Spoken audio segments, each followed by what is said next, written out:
So one thing I love is using my iPhone to take reference photos to better location scout. So when I'm on location, sometimes I don't have a lot of time to be there.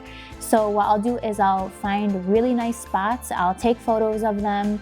I'll take them at different angles. I'll try to see where the sun is hitting, what kind of colors there are. And then I'll take my time looking through the photos and then plan the poses and the outfits around the pictures so that when I go back on the photo shoot day, I'm all ready, I'm prepared, and I saw the location already.